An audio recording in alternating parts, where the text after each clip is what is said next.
Alors, bonjour tout le monde, bienvenue à ce nouvel atelier des ateliers virtuels du Centre d'action bénévole d'Autrey. J'espère que vous êtes en forme. Donc, aujourd'hui, vendredi, on vous amène voyager, on vous amène à New York, donc avec Monsieur Paul Boudreau. Donc, aujourd'hui, on vous présente la trépidante Manhattan, première partie. La semaine prochaine, même heure, en fait, à 10 heures au lieu de 10h30, il y aura la New York, mais prise 2, donc la deuxième partie, donc la revanche.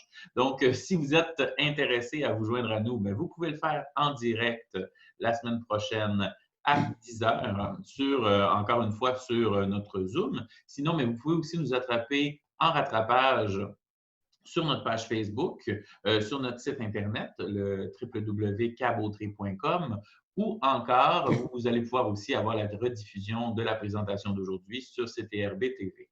Donc, je vous laisse à l'instant avec M. Paul Boudreau qui va nous faire voyager aujourd'hui. Donc, M. Boudreau, la parole est à vous. Bonjour, mesdames et messieurs. Bienvenue à une de mes conférences. Cette fois-ci, je vous amène visiter New York. C'est la relation d'un voyage que j'ai fait l'automne dernier à New York. Avant de plonger dans le cœur de la conférence, il y a quelques informations générales qui seraient appropriées à ce moment-ci, je pense. Manhattan, d'abord, c'est l'un des 5 arrondissements de la ville de New York. C'est peut-être le plus connu parce que les autres sont principalement des arrondissements résidentiels. New York, ce n'est pas la capitale de son pays, c'est même pas la capitale de son État, mais on peut dire peut-être que c'est la capitale du monde entier parce que c'est là qu'on retrouve le siège des Nations unies. La ville de New York compte 8 600 000 habitants, c'est-à-dire l'équivalent de la province du Québec dans une seule ville. Si on garde le Grand New York, ben là, on va rejoindre les 12-13 millions de résidents. Alors, Manhattan, c'est une île qui est bordée à gauche, c'est-à-dire du côté ouest, par le fleuve Hudson, du côté est par la East River et au sud par l'océan Atlantique. Je vais d'abord vous montrer le plan de la conférence. Alors, je vais vous amener visiter différents sites dans la ville. D'abord, la Statue de la Liberté, l'Empire State Building, le Central Park, Rockefeller Center, le Carnegie Hall, le Chrysler Building, le Times Square, le Theater District, le Grand Central Station, le Flatiron Building, le Skyline de New York et le High Line. Alors, les New-Yorkais, pour des raisons de praticalité, ont l'habitude de séparer l'île de Manhattan en trois régions, si on veut. Alors, il y a ce qu'ils appellent le downtown. On part du sud et on s'en va jusqu'à la 34e rue. Ça, c'est la partie downtown. Après ça, la partie midtown, c'est de la 34e rue aller à la 59e rue. La 59e rue, c'est la rue qui borde Central Park. Tout ce qui est au nord de la 59e rue, ils appellent ça Uptown. Vous avez par exemple le Upper West Side et vous avez du côté est, vous avez le Upper East Side. Ce sont des quartiers résidentiels très cossus. Et au nord de Central Park, vous avez Harlem. Bon.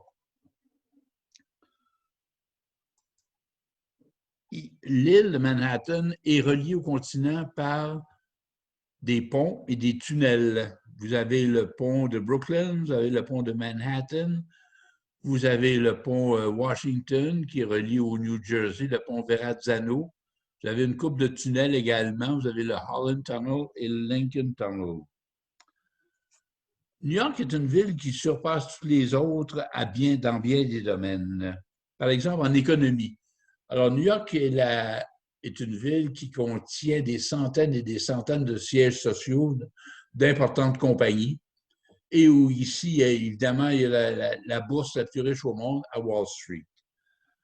Au point de vue de la musique, c'est là qu'on trouve les plus grandes salles de musique du monde. Vous avez Carnegie Hall, vous avez le Metropolitan Opera, vous avez le Lincoln Center.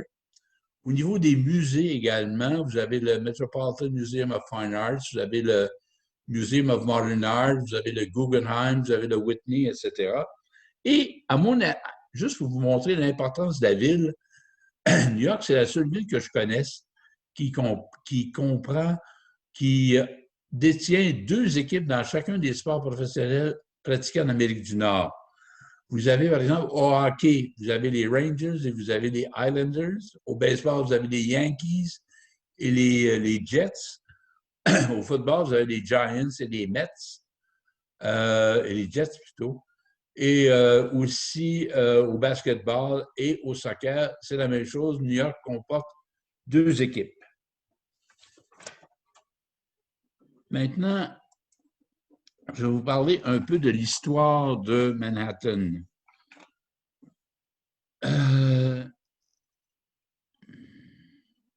Le site de New York a été visité pour la première fois par un homme blanc en 1524, à peu près 30 ans après Christophe Colomb. C'est ce barbu italien, c'est Giovanni Verrazzano, qui est un explorateur qui travaillait pour le compte de François Ier, roi de France, qui s'est rendu et qui a vu l'île de Manhattan pour la première fois. Alors, M. Verrazzano a fait rapport au roi après son voyage, mais François Ier était trop occupé avec ses guerres en Europe pour se préoccuper et voir les possibilités qu'il y avait à développer ou à coloniser même l'île de Manhattan. Alors, en 1609, l'année suivant la fondation de la ville de Québec, les Hollandais ont engagé ce monsieur, M. Henry Hudson, qui était un explorateur britannique, qui également s'est rendu à l'île de Manhattan. Il a même remonté le fleuve, qui porte maintenant son nom, le fleuve Hudson, sur une centaine de kilomètres. Et là, il a vu la vallée du fleuve Hudson et il en a fait rapport aux autorités hollandaises qui se sont empressées d'y établir une colonie sur les rives du fleuve Hudson. Et même dans l'île de Manhattan, ils ont établi un comptoir commercial et ils ont appelé Manhattan New Amsterdam. En 1664, les Britanniques, qui étaient en Nouvelle-Angleterre en grand nombre, autour de Boston, ont décidé de mettre la main sur la petite colonie hollandaise et qui n'a pas offert de résistance tellement elle était démunie et faible. Alors, les Britanniques se sont emparés de la colonie hollandaise et ont renommé l'île de Manhattan, ils l'ont renommée New York. Pourquoi York? Parce que York, c'était le duc de York, était le frère du roi d'Angleterre de l'époque, Charles II. Alors voilà. Voilà pour l'histoire. Maintenant, je vous amène visiter la Statue de la Liberté. Comment s'y rend-on? D'abord, la Statue de la Liberté est située sur une île à proximité de Manhattan, en plein océan Atlantique, qui s'appelle Liberty Island. Et on prend un bateau, une navette à Battery Park, qui est le point le plus au sud de l'île de Manhattan. Et en quelques minutes, on se retrouve à Liberty Island. Remarquez, le bateau est bondé de touristes. C'est une excursion très, très populaire, évidemment. Et là, on arrive, voilà, l'île de Manhattan, l'île Liberty Island est tout près on voit très bien les gratte-ciels de New York à proximité. Bon, comment en est-on venu à construire la Statue de la Liberté?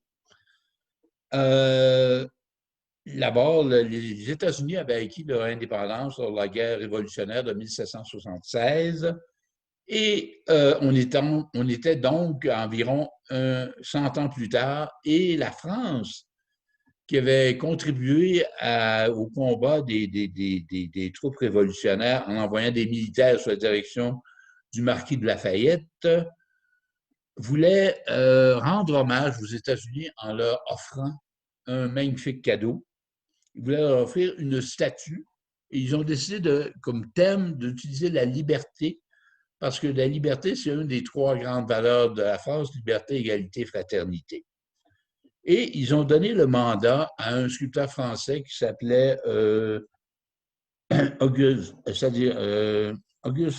Bartholdi, Le pauvre M. Bartholdi était un peu dépassé par les événements parce que faire une statue de cette ampleur-là, qui a 140 pieds de haut quand même, et qui pèse 225 tonnes, c'est pas donné à tous les jours. Alors, il était un peu décontenancé. Alors, il a consulté un ingénieur en structure, un certain M. Gustave Eiffel, qui, je pense, a construit une tour quelques années plus tard.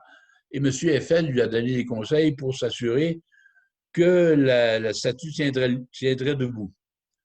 Alors, vous voyez l'échelle de cette imposante statue. Vous voyez les petits personnages à côté du bras qui tient le flambeau de la liberté.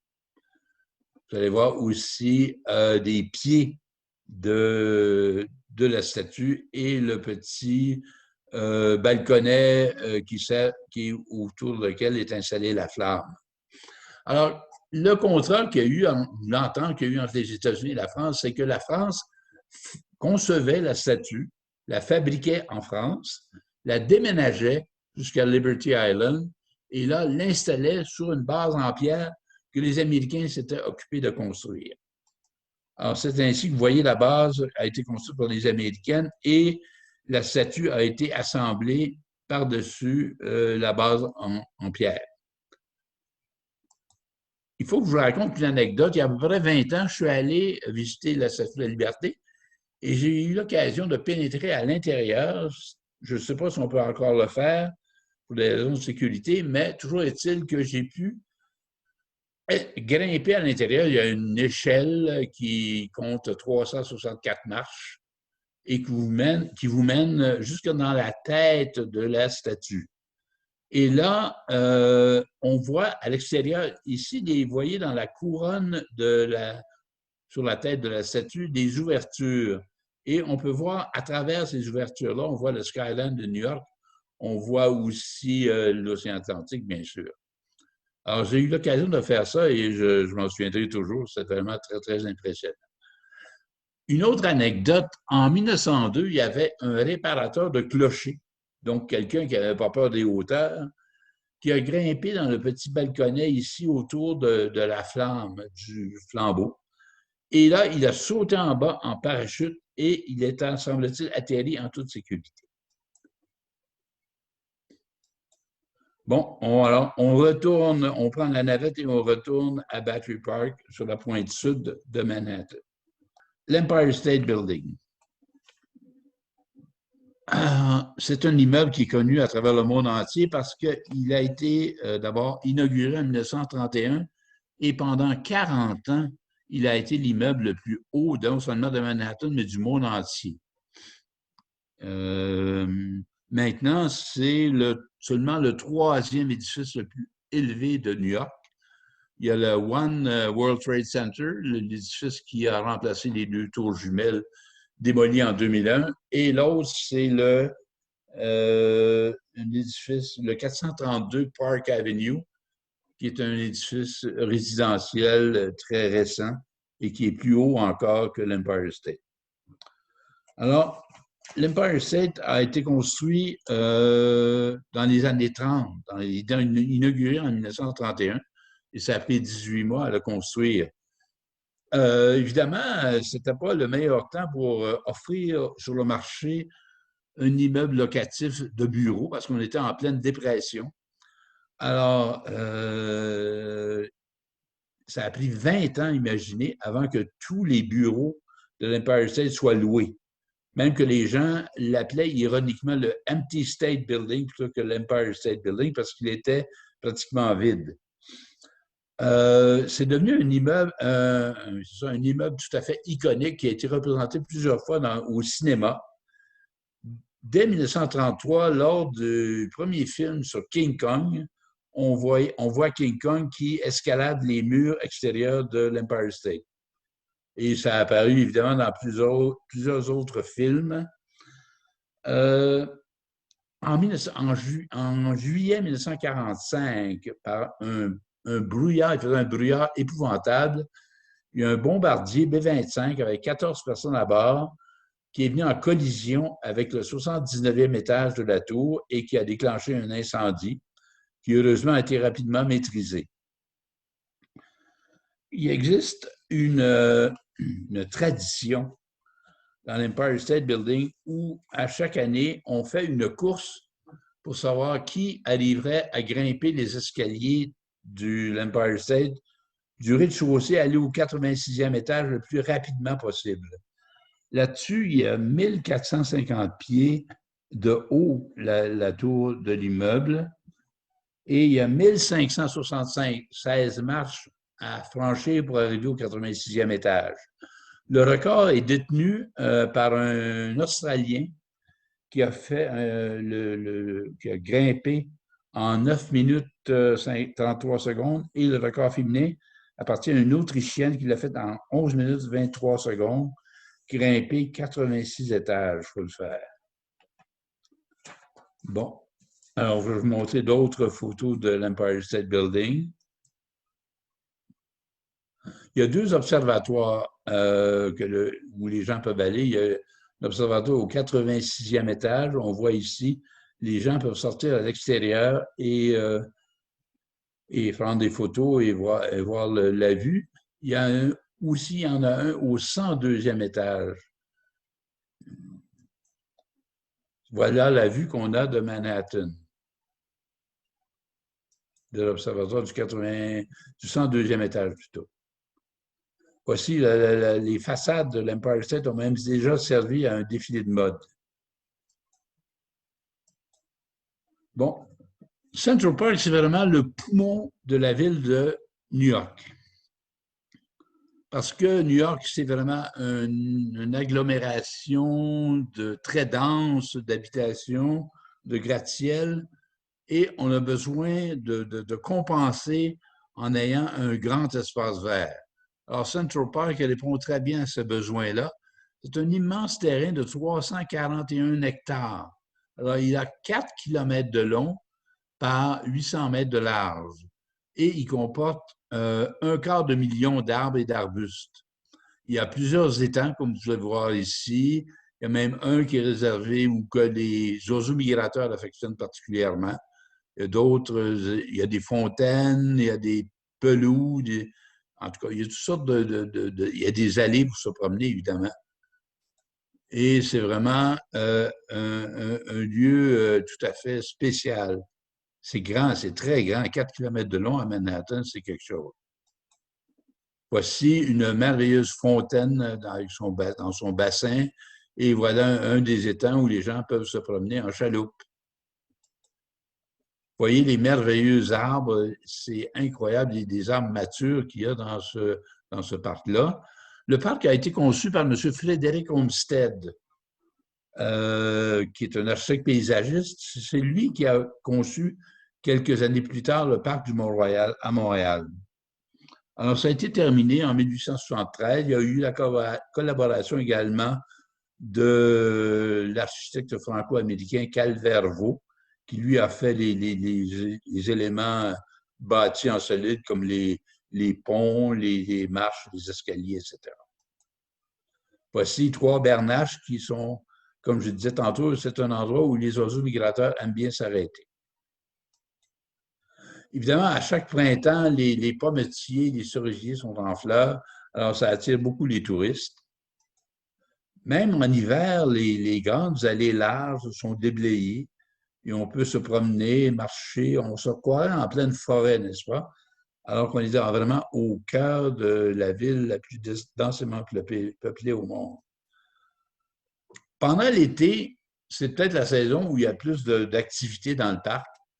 Il y a l'Orchestre Philharmonique de New York qui donne 2 concerts sur les pelouses.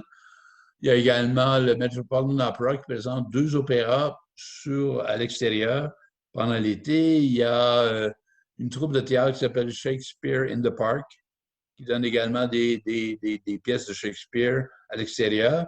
Mais aussi, de façon un peu plus irrégulière, il y a des grandes vedettes qui donnent des spectacles en plein air à l'intérieur du Central Park. On a vu déjà un spectacle des Beatles, de Simon et Garfunkel, Bruce Springsteen, Lady Gaga, etc.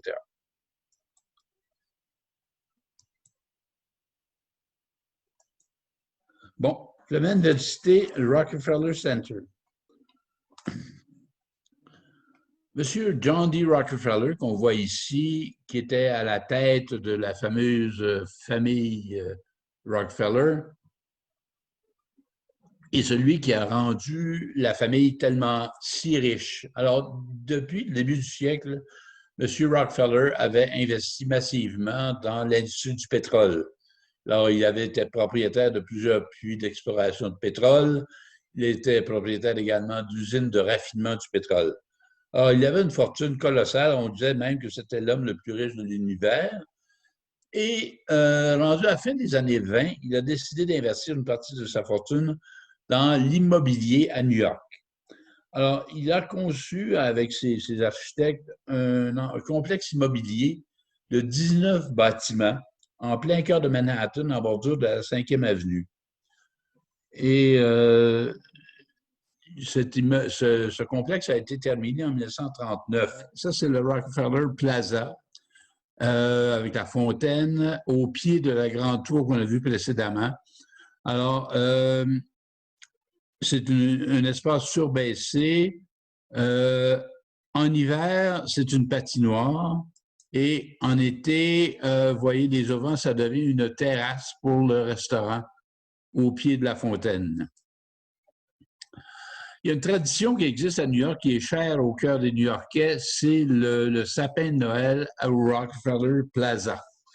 Alors, vous voyez cet énorme conifère qu'on va chercher dans les régions les plus reculées. D'abord, on cherche le plus haut si possible. Et au mois de novembre, on le déménage pour le grimper sur le dessus de la plaza. Et voici ce que ça donne une fois installé. Remarquez le million d'ampoules multicolores dans ce magnifique sapin, pendant que les gens patinent au pied du sapin et de la fontaine. C'est vraiment un endroit absolument féerique et que les New-Yorkais adorent. Ça, c'est la grande tour qui est derrière la plaza, si on veut. C'est dans le style art déco. Il faut dire que la famille Rockefeller a toujours été une grande mécène des arts. D'ailleurs, c'est un des membres de la famille Rockefeller qui a fondé le Museum of Modern Art. Et aussi, pour la construction de ces 19 immeubles dans Manhattan, ils ont engagé pas moins de 39 artistes pour faire la décoration à l'intérieur et à l'extérieur. On voit ici une très jolie décoration de style art déco. On voit Mercure qui va très, très vite à la vitesse de la lumière. Bon, le Radio City Musical fait partie du complexe de Rockefeller Center. Pourquoi est-ce qu'on l'a appelé Radio City? C'est que parmi les premiers locataires de la grande tour du Rockefeller Center, il y a eu les réseaux NBC et CBS, qui étaient deux réseaux radiophoniques à l'époque, et ils voulaient profiter de la grande hauteur de l'immeuble pour installer leurs antennes qui leur permettaient d'avoir une grande diffusion dans la région. Alors, quand est venu le temps de nommer la salle de spectacle qui fait partie du centre, du complexe Rockefeller, on l'a surnommé Radio City en l'honneur de ces deux chaînes de radio-là.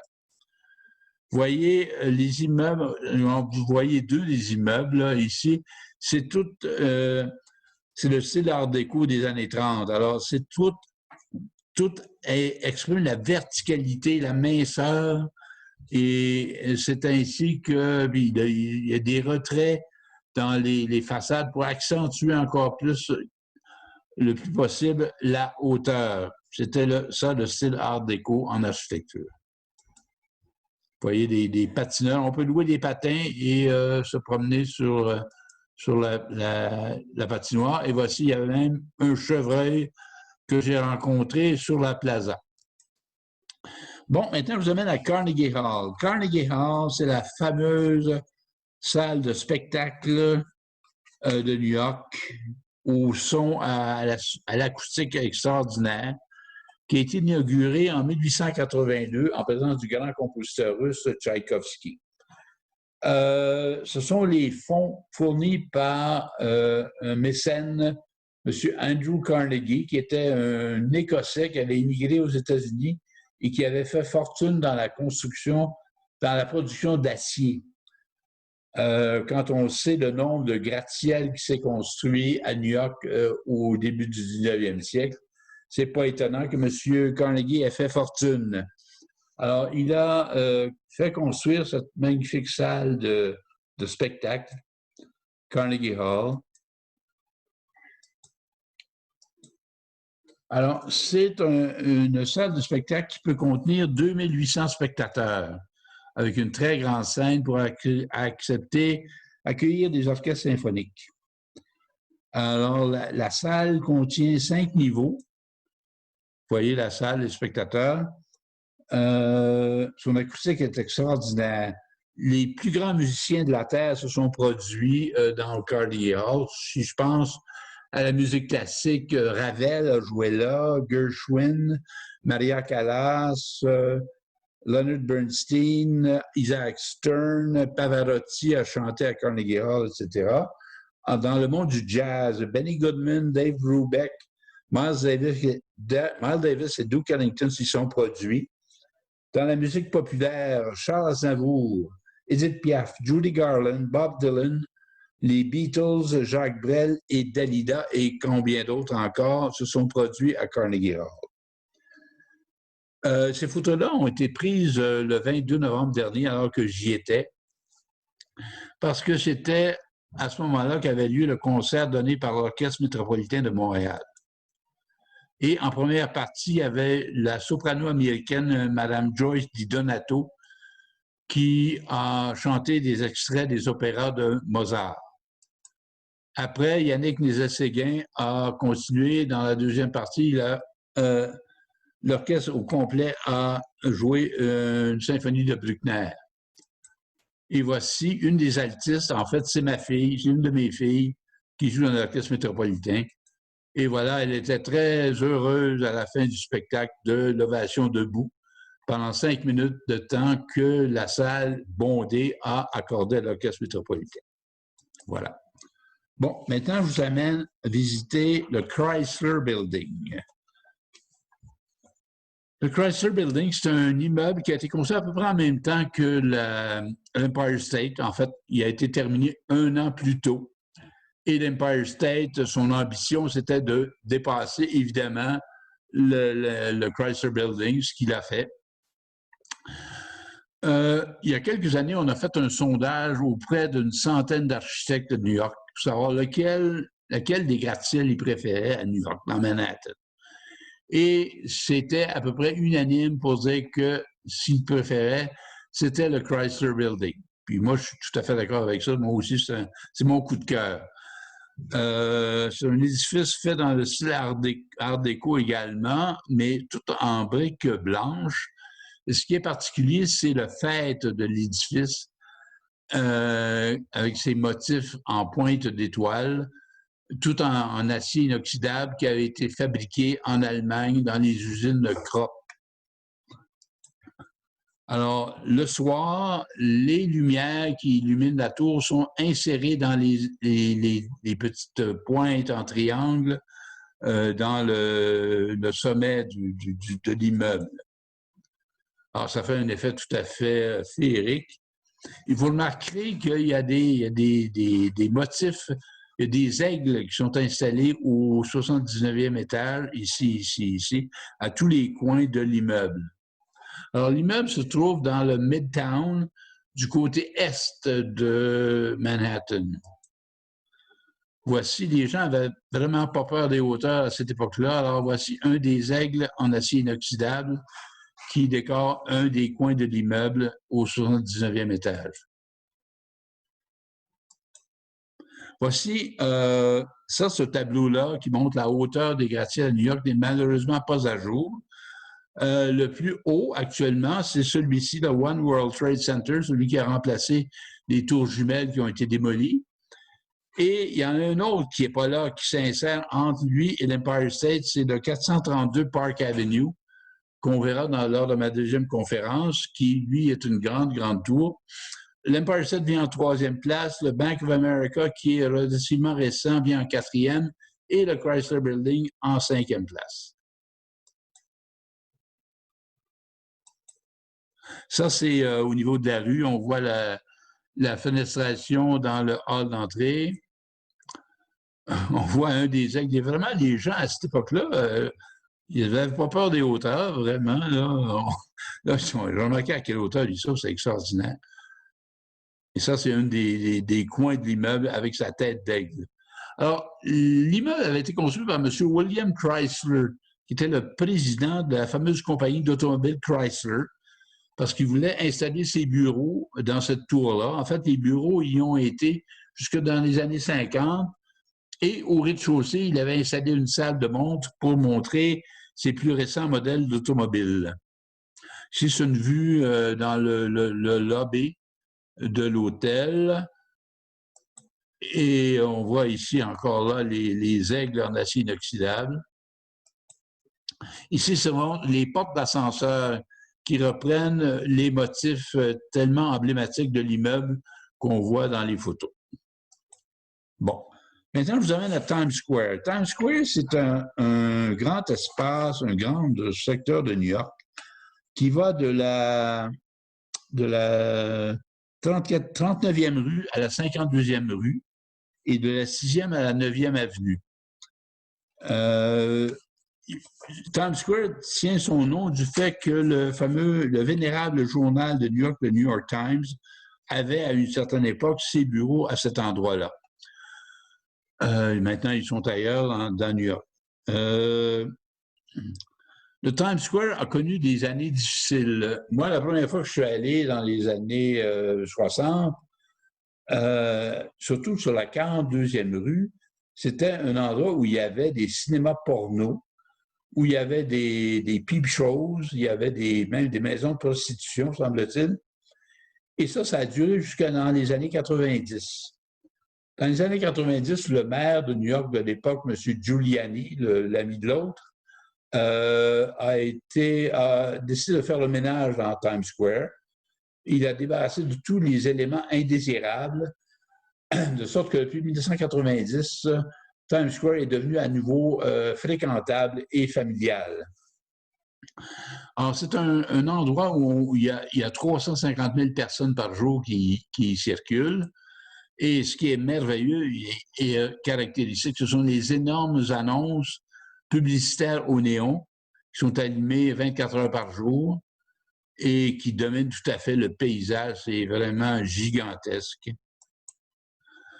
La plus importante journée de l'année pour Times Square, c'est le 31 décembre. Parce qu'à ce moment-là, il y a 3/4 million de personnes qui s'y rassemblent, comme vous pouvez voir, c'est bondé de monde. Et on veut fêter la fin de l'année et le début de l'année suivante. Alors, il y a une énorme boule de cristal de 14 pieds de diamètre qui, à 11h59, commence à descendre d'une façade d'un des gratte-ciel qui donne sur Times Square. Et à minuit pile, la boule de cristal arrive au sol et éclate en 1000 morceaux. Et c'est le lancement de la nouvelle année. Il y a quelques années, on a fermé, depuis 2010, on a fermé certaines parties de Times Square à la circulation automobile, de sorte qu'on a pu construire des gradins et les gens peuvent circuler beaucoup plus librement et en plus en sécurité.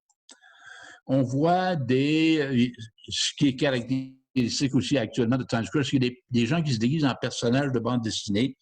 On voit ici Spider-Man dans un costume tout à fait authentique qui fait la cour aux jolies demoiselles qui circulent sur Times Square. Mais il y a d'autres personnages de bande dessinée qu'on voit également déguisés comme ça qui se promènent. Bon, je vous amène dans le Theater District, le district des cinémas et des théâtres. C'est tout à fait adjacent à Times Square. Au début du siècle, il s'est construit beaucoup de théâtres et de cinéma dans ce secteur-là, parce que le cinéma, c'était la forme d'art nouvelle et les gens voulaient profiter de la densité de la ville pour exposer leurs films et leur théâtre. Alors, il s'est construit beaucoup de ces théâtres dans ce coin-là. Et c'est principalement sur la rue Broadway.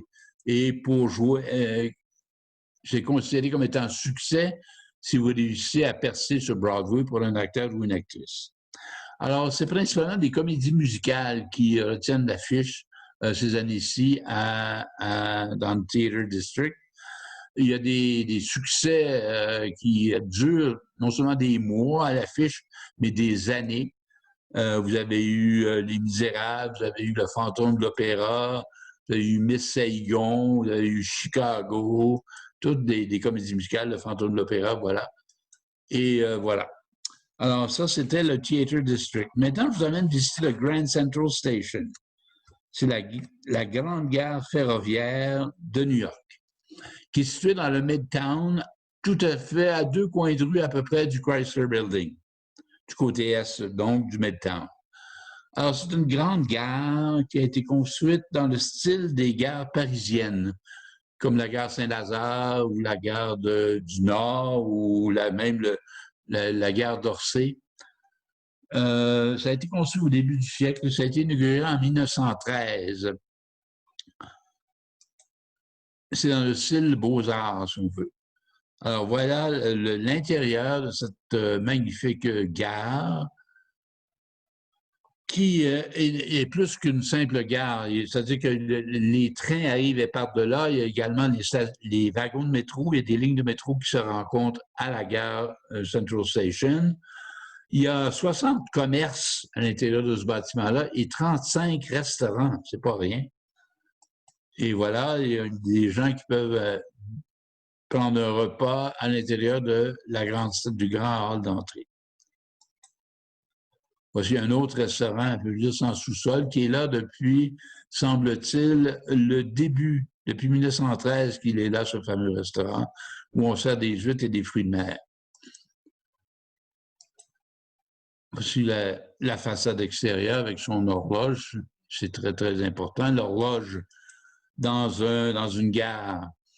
Et voici cette horloge-là à l'intérieur qui donne l'heure sur les 4 faces est située en plein milieu du grand hall au-dessus du kiosque d'information. Et elle est très particulière parce que d'abord, le verre bombé qui recouvre le cadran a été fabriqué par la fameuse firme Tiffany. C'est un verre très, très spécial.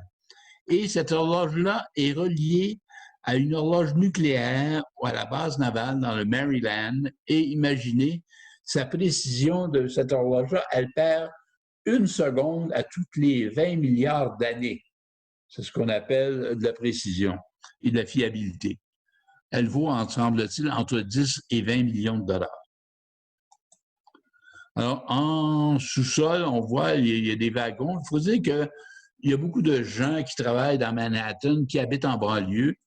Et pour les banlieues, on va même jusque dans un État voisin, que dans le Connecticut, il y a des gens qui habitent dans le Connecticut qui travaillent à Manhattan, qui prennent le train soir et matin.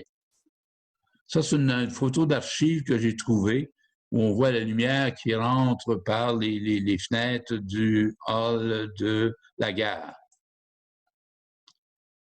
Encore là, les gens qui se précient. Il y a 350 000 personnes qui passent à tous les jours par le Grand Central Station. Bon, maintenant, je vous amène visiter le Flatiron Building. Flatiron, en anglais, en français, ça veut dire un fer à repasser. Pourquoi un fer à repasser? Je ne sais pas si vous voyez l'analogie entre le fer à repasser de ce bâtiment-là. En tout cas, vous allez le découvrir.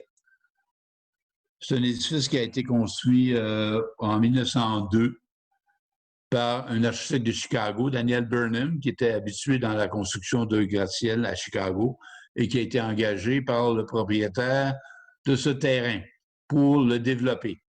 Pourquoi? Parce que, voici, les rues à New York sont toutes orthogonales, c'est-à-dire elles se rencontrent, se croisent à angle droit. Sauf une rue, c'est la rue Broadway, qui, elle, est en diagonale, qu'on voit ici, là. Ça, c'est la rue Broadway. Alors, quand une rue diagonale croise une trame orthogonale, ça fait des triangles. Et ce terrain-là, il s'est retrouvé en forme de triangle. Alors, le propriétaire savait que ce terrain-là valait une fortune, alors il voulait l'exploiter au maximum.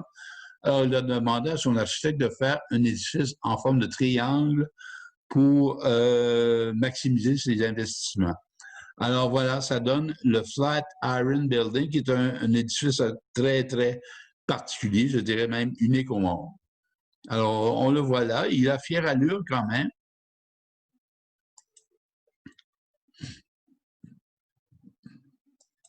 C'est surtout les locataires dans cet édifice-là, ce sont surtout des maisons d'édition, semble-t-il. Évidemment, au rez-de-chaussée, il y a des boutiques.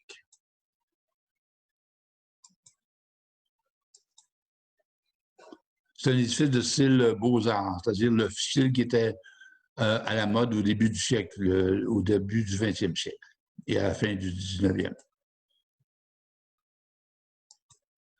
Ça, c'est le hall d'entrée. Ça, on voit un local qui donne dans la pointe de l'immeuble. Ça donne évidemment quelque chose un peu du genre. Difficile à aménager peut-être. Alors, ce qui est arrivé, c'est que quand ils l'ont inauguré, excuse-moi, je vais retourner en arrière, quand ils ont inauguré l'immeuble, ils se sont aperçus que l'architecte avait fait une grossière erreur. Il avait oublié de planifier des salles de toilette pour les femmes à l'intérieur de l'immeuble.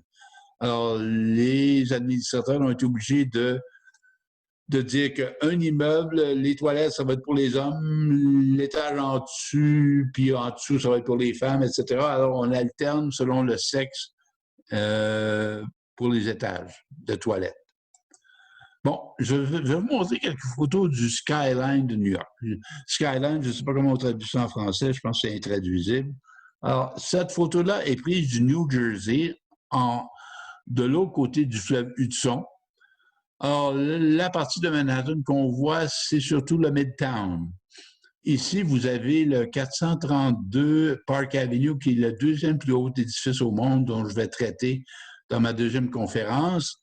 Et là, ici, on est à peu près à la hauteur où le Central Park commence dans cette direction-là. Ici, c'est des plus récents gratte-ciel construits dans ce qu'on appelle le Hudson Yards, qui est encore là dans le Midtown, du côté, évidemment, de l'Hudson. On va voir ça aussi dans la deuxième conférence. Ici, c'est le One World Trade Center, c'est l'édifice le plus haut actuellement à New York, qui a remplacé les tours jumelles. Et ces deux bâtiments-là également font partie du World Trade Center maintenant. Ça, c'est dans le downtown. Ici, cet édifice-là, en forme de triangle, dont je vais vous parler dans la deuxième conférence, c'est un édifice d'habitation qui est situé sur les rives de l'Hudson et qui est à la hauteur du Midtown aussi. Il y aura des photos du soir. On voit ici l'Empire State, on le reconnaît facilement. Ici, c'est une photo prise à partir du pont de Brooklyn. Les gratte-ciels qu'on voit dans la région, du côté sud-est de Manhattan. Ici, je pense que c'est le 432 Park Avenue, là, qui est vraiment plus haut que les autres. Et ça, c'est pris à partir du New Jersey. Et voici l'Empire State avec le croissant de lune. Bon. Maintenant, pour terminer, je vous amène visiter le High Line. Le High Line, c'est en rapport avec les trains. Ici, on voit une cour de triage. On voit les trains alignés pour desservir la deuxième gare de New York, qui est la Pennsylvania Station. La partie hors terre de Pennsylvania Station a été démolie, je pense, dans les années 50 ou 60.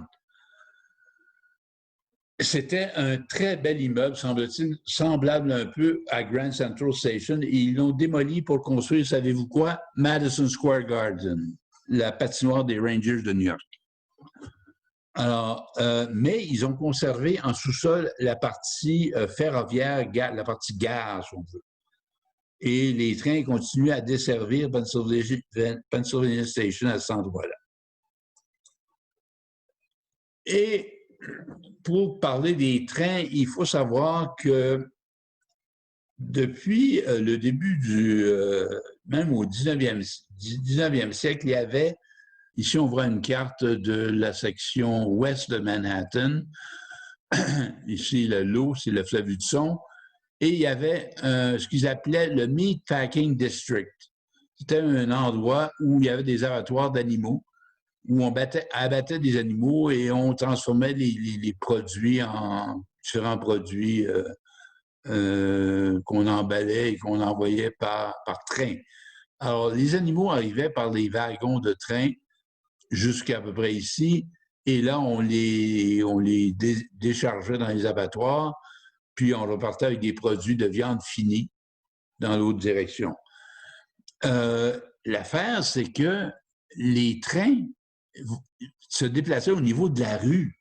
Alors, il y avait 105 intersections où les trains croisaient des rues. Alors, vous pouvez imaginer le nombre d'accidents qui se sont produits, le nombre de piétons qui ont été frappés et tués même par des trains et même des chevaux, parce qu'à l'époque, c'était des chevaux qui tiraient les voitures.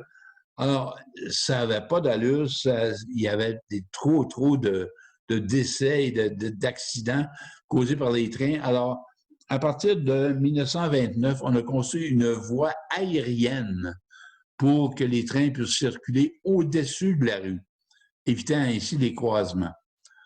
Alors, de 1929 à 1980, les trains ont circulé sur cette voie surélevée pour arriver jusqu'au Meatpacking District.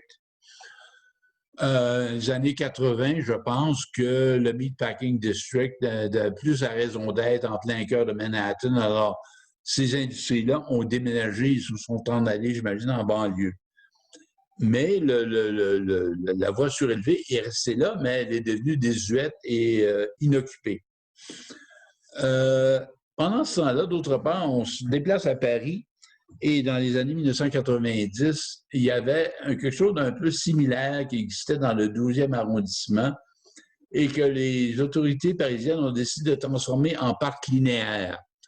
Ça s'appelle d'ailleurs la promenade plantée dans le 12e arrondissement, où on a verdi l'ancienne voie de chemin de fer, on a installé des arbres, des plantations, des bancs, on peut circuler agréablement plus haut que la rue, évidemment.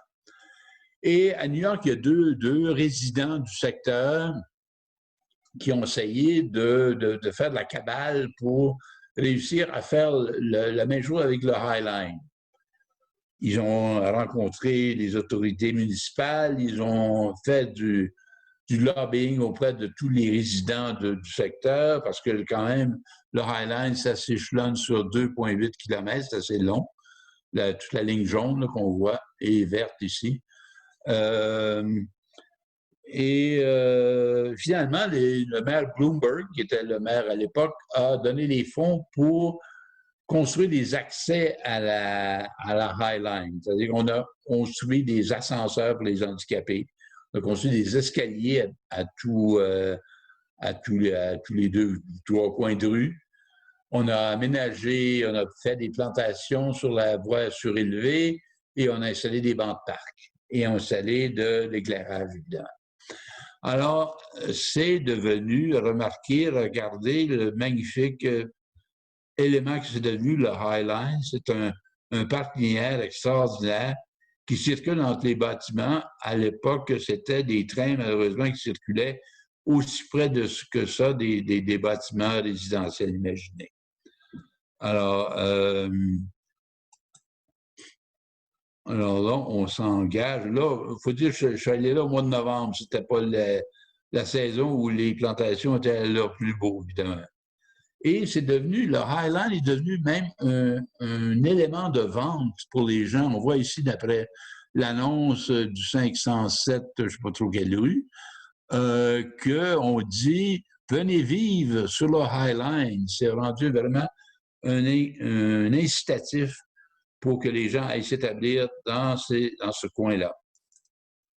Ici, évidemment, le Highland, on voit ici, c'est un peu en friche, là, malheureusement, parce que c'est l'automne. Ça passe au-dessus de Hudson Yards, qui est la cour de triage, qui dessert la Pennsylvania Station, comme je l'ai raconté tantôt.